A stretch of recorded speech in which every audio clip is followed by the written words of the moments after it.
I'm just going to cover a few little things before we get into the meat of today.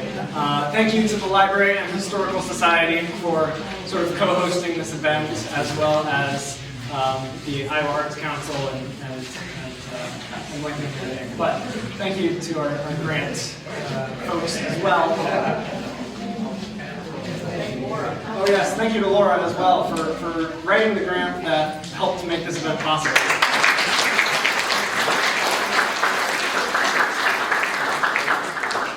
I'll get into it a little bit more, but one of my goals with writing the City of Stories cycle was to portray all of the wonderful attributes that Story City has to offer and that Bertha Barlett started describing in the Story City song. So just on a general scale, how do we think I did on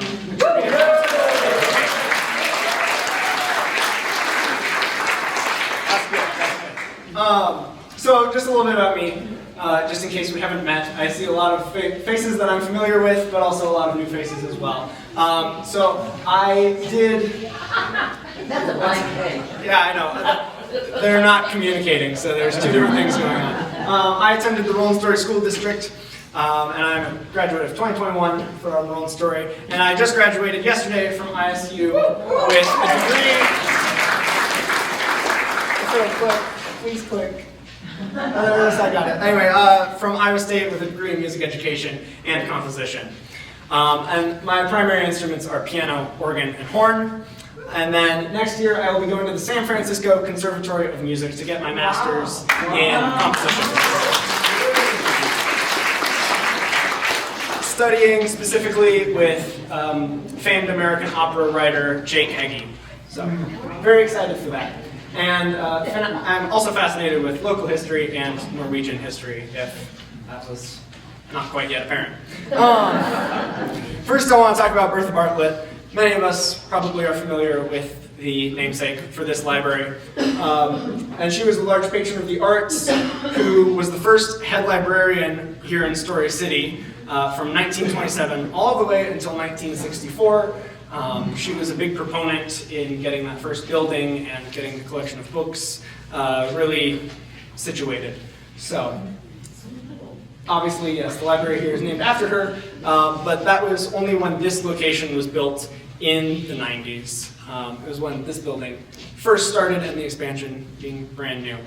The Bartlett House Museum is also dedicated to her and her family, so if you've not had the pleasure of checking that out yet, I highly recommend it. With the museums here in town. And then she continued her patronage through her daughter, Dr. Frances Kinney, who many of you probably have heard of, passed away about 2020 or 2021?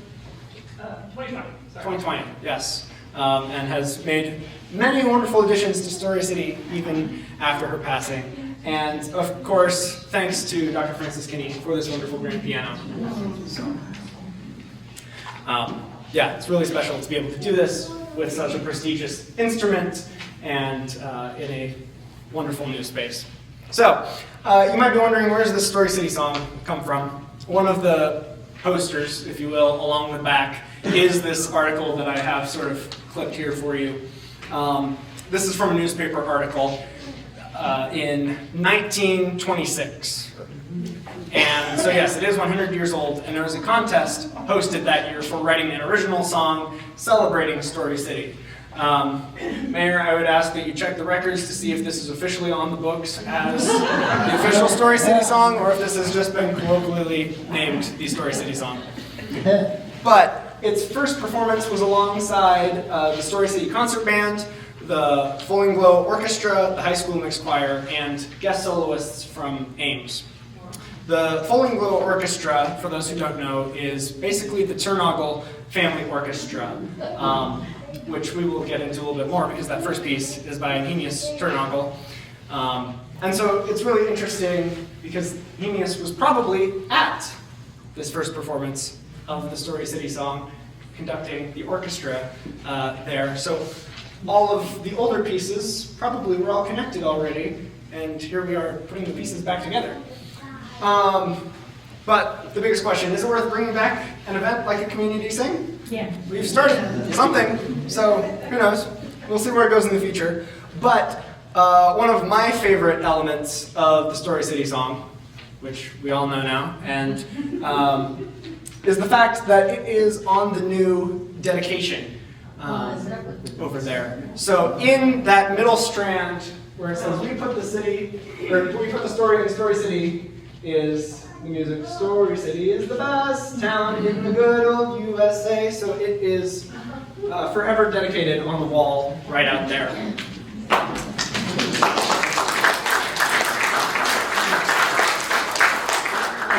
I don't remember whose exact idea it was to include that, but I'm just very pleased, as I had to do the typeset for it. But let's talk about someone that we probably know a little less of. Nehemias Turnbull. Nehemias. Sorry.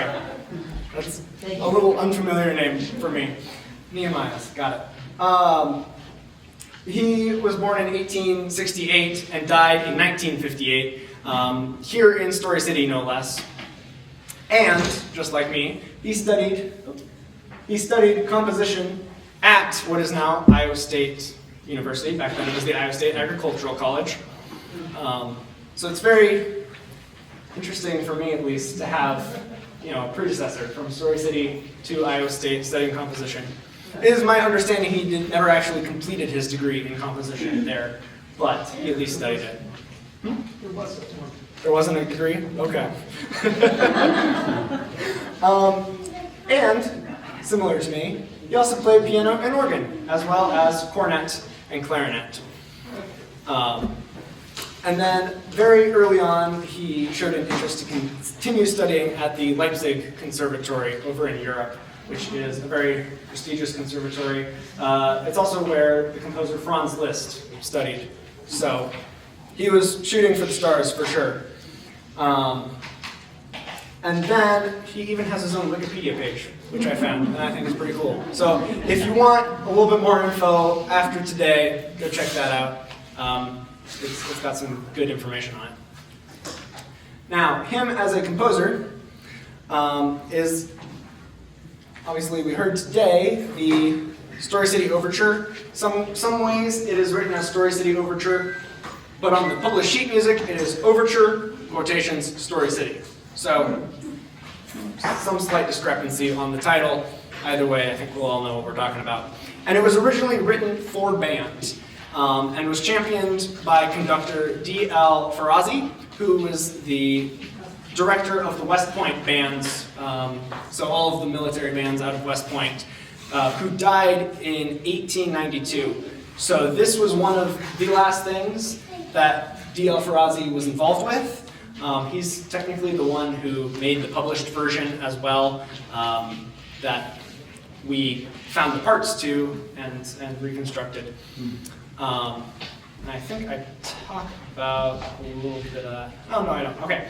So I'll talk about it right now. The Historical Society had one trumpet part from the overture. And that is obviously not enough to construct everything that you just heard on the piano. I will say I think that's all that the family had too. Sure. This was, so side note, and I'm sorry to steal your thunder, a lot of you probably know that the Turnbulls had a plane crash into their farm in 1968, and I think that one of the music, the original score music got lost because of the fire.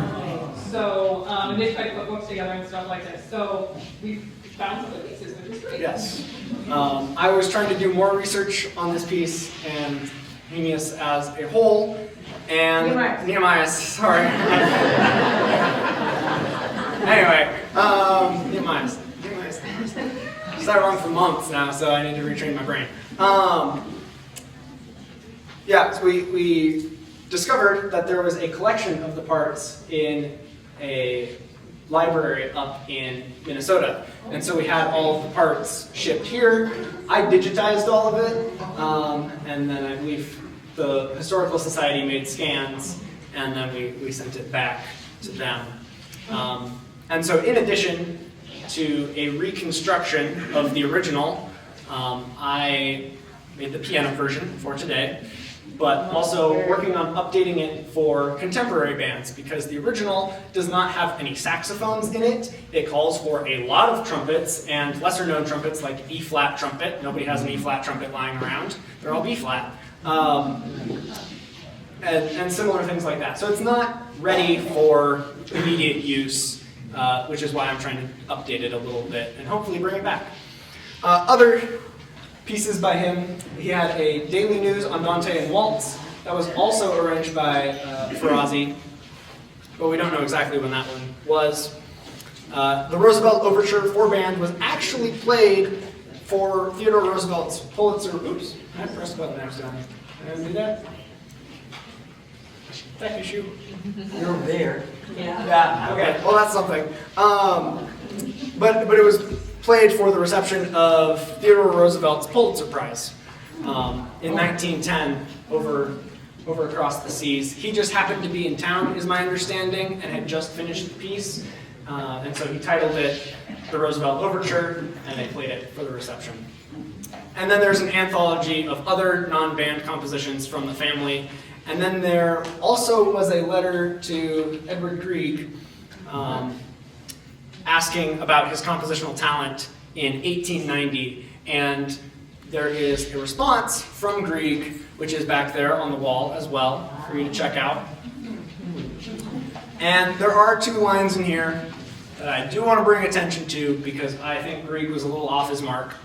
Because he said, judging by these, your talent is not great enough to expect a future as a composer, and that desire is not the same as call.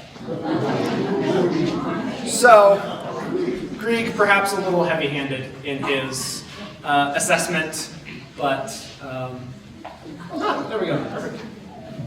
We're back, we're good. Okay. Perhaps a little heavy-handed.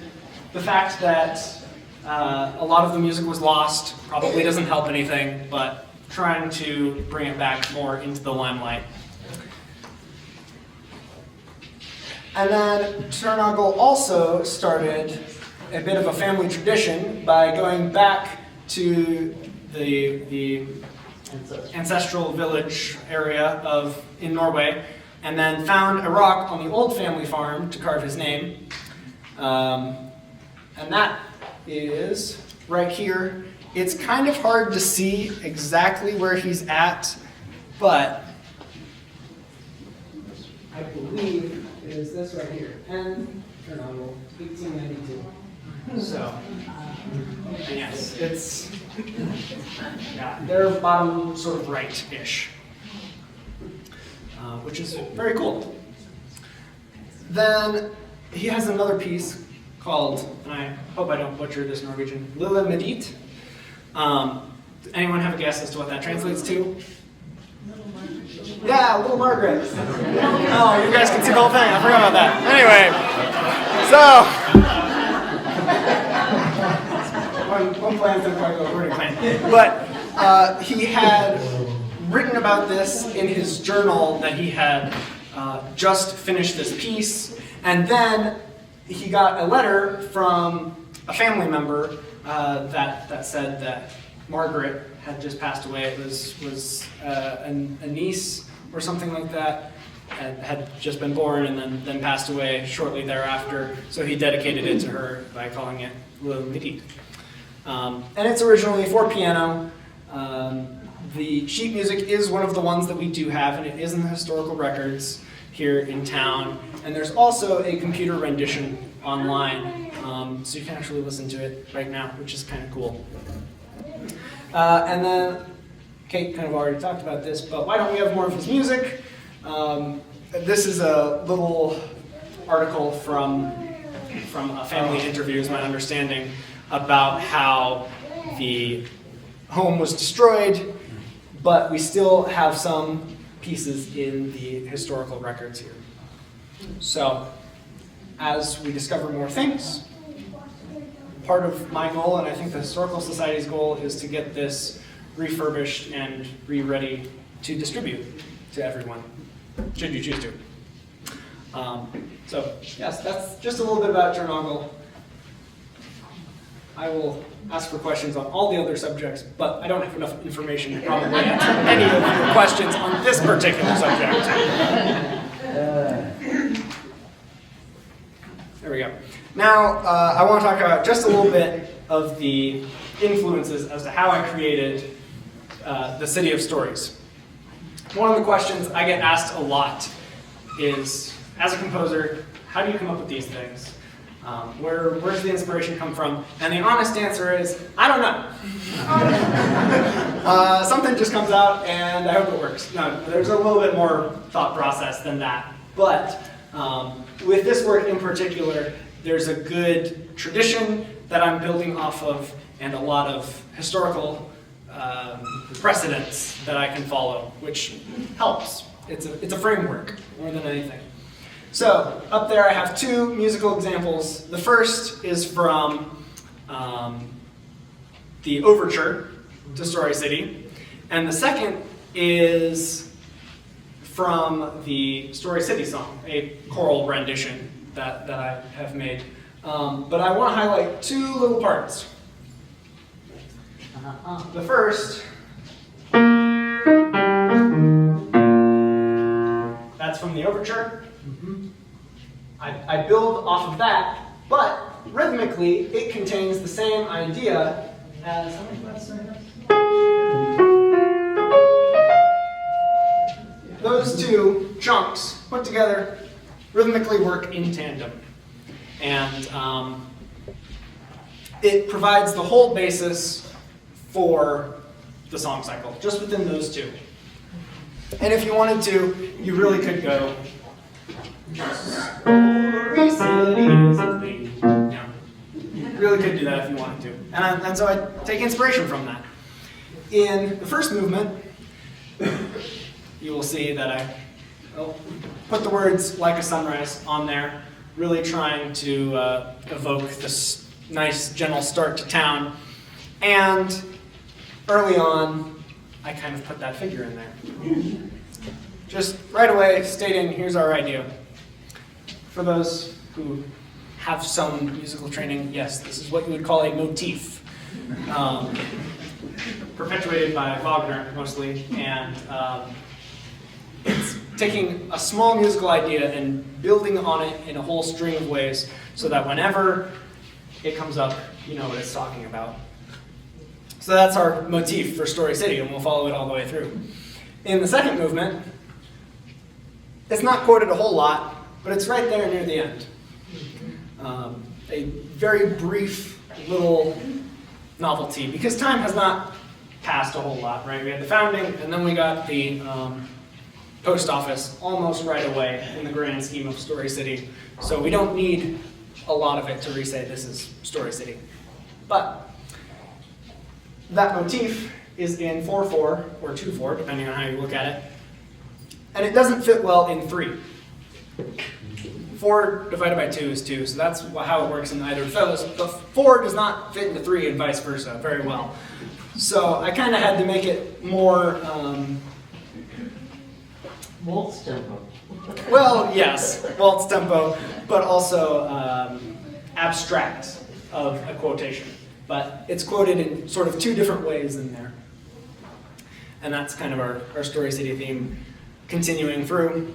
And then in Town Fair, there's some great quotations of it in the piano part to really say, now we're really building a culture and it's becoming the town that we all know today. And then in the last movement, finally our vocalist actually sings the melody. And I think that is a very fitting end. And additionally, the piano then responds sort of with its own variation of it. And then as we get to the very end of the piece, we begin a new era, education marches on. Also fits with the word, Story City is the best town in the good old USA. So, metrically, lyrically fitting that in there as just a little quotation. Now, you might be wondering what the lyrical influences are. I'll be honest. When I agreed to do this whole idea, I had not written a lot of lyrics, and so the lyrics were the most intimidating part for me. Some of you may know that I co-wrote a musical with my brother, who's over there, called Little Miss Apocalypse. And we shared the project of lyric writing for that. In my personal opinion, his lyrics are way better than mine. So doing this solo was going to be an interesting challenge. Luckily, I didn't have to reinvent the wheel because this was all based off of history. And so, when thinking about writing lyrics, I wanted to make sure we had historical accuracy, and so I used a lot of documents, logs, articles, some of which are along the back for you to peruse before or now after the event. And I really wanted an honest recollection. I didn't want to sugarcoat everything and be like, life was perfect. Because it's not always. And so we needed to have some stress to go along with all of the good. But also, it needs singability. I can't have lots of complicated words and lists of, we did this, and it gets tough when you just have those. So it needed to have a sense of a lyric to it. It needed some poeticism. The other fun thing I got to play with was syllabic emphasis. I wanted to have just occasional, a little bit sort of off-kilter speech patterns, I guess you could say, just because we Midwesterners sort of have our colloquialisms, Nevada, sort of idea, incorporating some of that into how the lyrics read. And like I said, there are a whole bunch of things back there, and I've highlighted a lot of sections for you to check out, in particular if you're just trying to read the Cliff Notes version. And the parts in yellow are essentially direct quotes. I did not change how it read. Took that line straight out, put it into the lyrics, we're good to go. The pink is, I need this idea, the gem of what it's saying here, but I need to rephrase it slightly. So, hopefully in reading all of that, you'll get a better sense of how did I turn this around and rework it and massage out the lyrics that you heard today. Now, there are some artistic influences. First off, there's a French storytelling idea, Sous de liberté, or the freedom penny. Anybody ever heard of that before? No. Nobody's familiar with French films from like the very early 1900s? It is the idea of a story not being centered around a person or a particular action. Your plot is following an object, in this case, the freedom penny. If the penny starts out in the baker's hand, well then when he goes to the locksmith to get his shop door repaired, the penny passes over to him, and then he buys something from the butcher, and then the butcher gives it to the farmer, and it's following the penny around as it goes, right? So we were following Story City as it grew. So that's where that came from. And then there's an opera called The Second Hurricane by Aaron Copland. I'm sure many of us are quasi-familiar with Aaron Copland as an idea, but probably few of us have ever heard of The Second Hurricane. It was an opera written for high schoolers, sort of quoted as a children's opera in a sense. Its premiere was given in a gymatorium.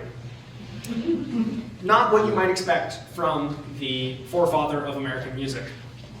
And so, trying to create something that, while artistically sound, is accessible by many was another goal of this song cycle. And then last but not least, Our Town by Thornton Wilder is kind of a big influence on this. Many of you probably know the play, and there is a stage manager that also acts as the narrator, and then there are also the townspeople who are where all the plot happens. And so, for this cycle, I wanted to obviously only have one singer. I can only do so much with one singer. But he needed to act as both narrator and townsperson. So some of the influence from Our Town came over in that. And then put on some photos. If you're not familiar with Aaron Copland or Thornton Wilder, there you go. Those are those two wonderful men. Really paragons of American theater for the 1900s. And then here's some of the good historical resources that I used to make this. The Golden Jubilee book, there's an excerpt from Captain W.A. Weir, and that was published in 1931, and you can check it out online. But it served as the basis for Township of 1855, and there are a couple pages of it on the wall. And it was really that one document that was kind of all we had to go off of about the founding. There's also a lot from the Story City museums, specifically their Centuries Homes and Buildings page that provided a strong timeline for constructions, announcements, all that sort of stuff. A number of those are along the back as well, and it really served as the basis for Drawing Every Stair. I'd like to throw out the point that I had a ton of fun writing the lyric, something about Richard Strauss coming to town for an opera house. It was really fun to name him and give a rub. He's a German opera composer who was big at the time that our opera house was being built. And then coincidentally, on the flip side, about the time that we bought the Carousel, Richard Rodgers and Oscar Hammerstein wrote the musical Carousel. So I got to make a rub with them too, which was fun. And then there are many, many more newspaper articles from Story City Herald, Ames Tribune, as well as unknown sources that served as the basis for everything you heard today. Now going forward, you might wonder, where do we go from here? I'm hoping that we can take the video from today and put it up online, so if you want to go back and listen to anything, you absolutely can. But unless you record music, it doesn't exist. Yes, it exists on paper, but most of music is what happens in the air and with friends and family. And so if you want to do this music at home, there is all of this available for purchase. If you liked the whole thing, great, you can buy the whole thing. And I put it in multiple keys, so if you're like, I can't hit those high notes like Ethan Peter can, great. There's lower versions available. But if you also only liked, say, for example, Drawing Every Stair, if that's your favorite and you're like, that's the only one I want, great. I made it accessible so that you can just buy the individual movements, and all of those QR codes are on the back table for you to check out. So I highly recommend. I'd love to hear this music all around town over the next few years. And the Overture to Story City will be made available soon. We're working on it. But yes, anyway, thank you for coming. We have refreshments now, and I will be sticking around in case you have any questions or thoughts or anything like that. So thank you all for coming.